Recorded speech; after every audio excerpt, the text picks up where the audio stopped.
For episode 2, we journey down under, and I don't mean Australia, I mean the other thing that I'm not going to say, but we go to Constantine. My pick for this week is Keanu Reeves' failed blockbuster start, sort of beloved John Constantine character that, I'm going to be honest, as a comic book fan, Pop, I don't know anything about. What did you think of 2005's Constantine? This is one of those movies we were talking about at pre-recording that I don't believe I've watched since it came out in 2005. Yeah. I think it was one of the movies we either got on DVD or we rented it. But I knew about it, and I knew from recent news in the last year that Keanu Reeves wants to do a sequel to the role. They asked him if there was one movie he could do. This was it. The quick synopsis on this movie is it follows John Constantine, who has the ability to see angels and demons that live among us. Involves a New York detective, Rachel Weisz, or was she an LA detective? LA, I think. LA, okay. They find out that there's a plot to bring the son of Satan to the world, and so all the calamity ensues. Mammon has no patience for his father's rule and yearns to forge his own kingdom. I think since I have not seen it since 2005, what I was probably the most in awe of was the CGI wasn't terrible. Yeah, no, it was surprisingly really good. The Hell was a little, kind of reminded me a little bit of Spawn a little bit. A little bit, yeah. Like it was like they had some ideas of grandeur that were a little too much, but the monster effects were really cool. It was. You do know what it is to truly be forgiven, to be welcomed into the kingdom of God. Demon in heaven.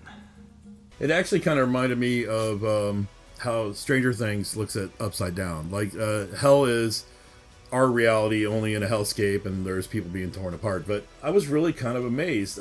Off the bat, one of the things that kind of maybe is a negative is there was a lot of slowdown in this movie.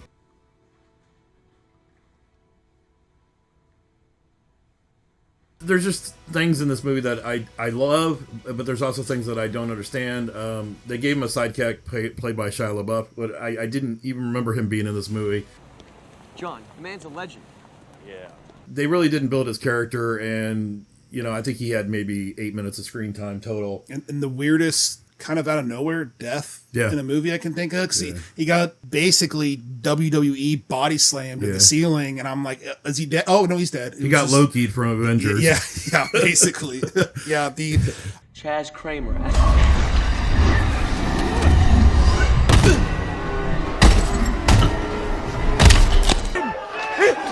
Holy fucking shit!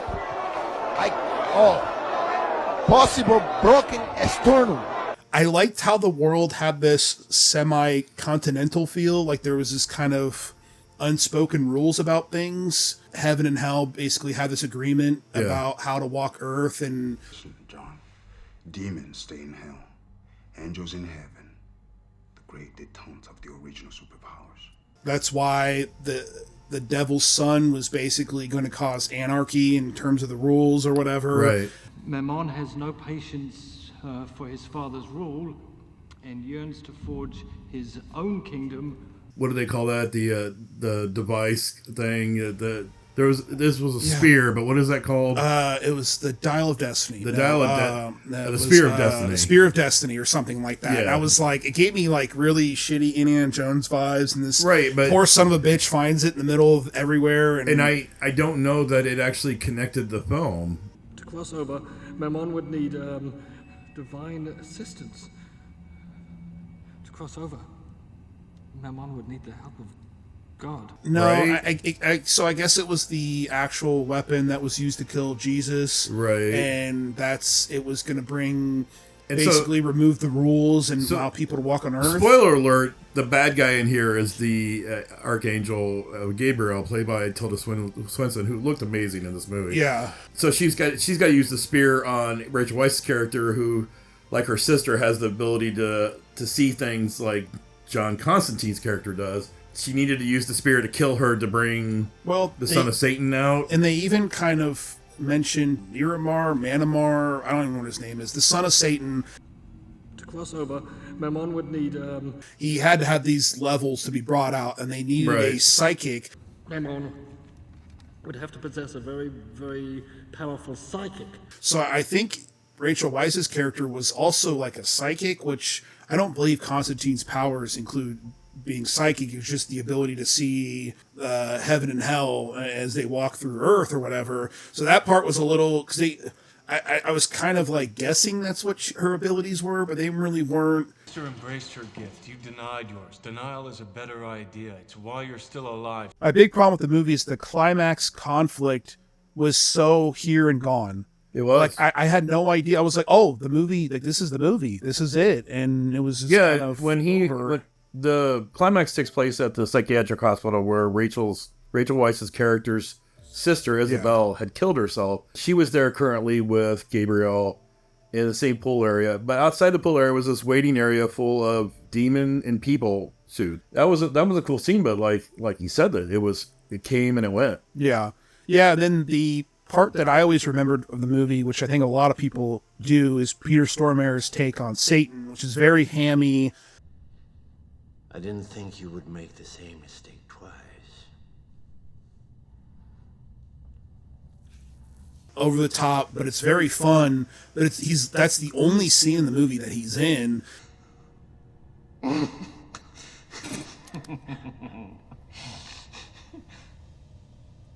is it another one of your cons? And even the part with the devil's son, it doesn't feel as impending, like oh shit. It didn't feel very serious to me. Because it was said earlier in the movie that the only way Satan would break his rules to come to Earth was to collect his soul. Yeah. So Constantine sacrifices himself, and he shows up and he's in a white suit, but he's got like oil or grease or something around the edges, and it was really cool. And of course, he's an amazing actor, and he always plays wonderful bad guys.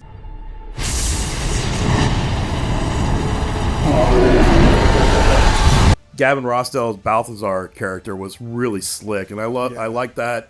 But so you never really figured out who was the bad guy. And I thought maybe, it was Satan, but it wasn't. But yeah, and Gavin Rossdale's character, Balthazar, he had the coolest makeup special effects. Yes. He was starting to kind of like shimmer over when Constantine was beating the crap out of him. He had like brass, holy knuckles. Yeah, yeah. The Constantine basically was kind of considered mediocre by critics. Had like a 46 or 7 on Rotten Tomatoes. I think it's 46. Yeah, it made $230 million worldwide. Yeah, and I mean, which isn't terrible in 2005. Those weren't terrible, but it wasn't enough to keep what it was clearly trying to be some sort of franchise or series going, because that's how everything is. I think they, not only did they not use Gavin Rossdale's character, but Djimon's character, Papa Midnight. I thought Papa Midnight's character was way more interesting. Yeah, and they didn't give him enough screen time. It basically, alluded that in the comics he's like this witch doctor or whatever, and he just kind of came and went. And again, the whole continental thing, like they had these rules, but they didn't really, like the whole club was kind of like neutral. There was demons and angels in there. Yeah, but they didn't really ever go a whole lot in that. Maybe that's something they could have explored in sequels that they didn't do. But I really enjoyed it. I thought visually it was a pretty good looking movie too. There was some shots that I really liked, but some of the rules kind of got a little hokey for me in terms of what worked and what didn't work, and what people could see and couldn't see. Like, Constantine had this battle with this bug monster, and I'm like, are people seeing like Constantine just roll around in the ground? No, because when he went out in the traffic, the car hit car hit the monster. Yeah. So I'm like, nobody's really seemed to react. That was great effects too. It looked really cool. The movie had these horror elements, but it didn't really go far enough with them. It had enough.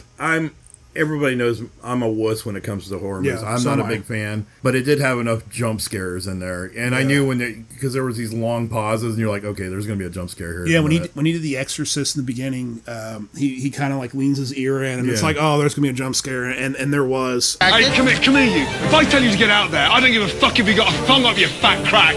Get out there! It felt like every side character that helped John Wick died. You had the big fat guy. He basically drowned himself with alcohol. Shia LaBeouf's character got WWE slammed to death. His was it Beeman? Yeah. Oh, the nerdy guy. Yeah. There's always the tech in the van, right? Yeah. And he had a nerdy guy that was helping him with all the stuff. He died from like bees or something. I don't know. Bugs just start crawling out of his eyes and his mouth. So and yeah, stuff. if you work with Constantine, you're just gonna die. No, God! It didn't necessarily fail like Sahara did, but why do we think it dropped the ball? Why do you think it didn't go on with another franchise? I don't know. That's a good question, but this is prior to the MCU. This is prior to 2008. Not a lot of comic book movies were seeing a lot of love back then. Prior to Iron Man. I mean, you had Blade. They had already done 2 X-Men movies. Yeah. Batman Begins came out in 2005, but I mean, even then, we didn't know that it would become what it became. But yeah, the 90s was basically a cemetery for superhero movies. And we're talking about Keanu before John Wick, and I'm not saying he didn't have a career before John Wick or before The Matrix. He wasn't as a bankable star as he is today. Yeah. So ultimately, lost it or find it, you go out of your way to find it, lose it, you just forget about it, and find one of a gazillion movies on streaming to watch. Where are we going to put this? I would recommend watching it. I'd say that we hadn't seen it, like I said, since 2005. I was pleasantly surprised. I kind of groaned when you picked it because I'm like, I don't remember it in a good light. But watching it again, I actually thought it was pretty nice. I thought it was a pretty good movie, and the effects really kind of stand up to time. Yeah, I really enjoyed this. Not to shit on it, I enjoyed it a lot more than Sahara. I actually felt like there was something more cohesive here. I like Keanu. He's a guy that you root for, even when he's kind of not very good in the movie. It's another movie where there's bad movie thing. There's just too many characters. There's really too many villains. But yeah, so I mean, if you guys have seen it, let us know what you guys think. We're always curious to hear what you guys think. And thanks so much for supporting. And we'll see you guys on the next one. Thanks, guys.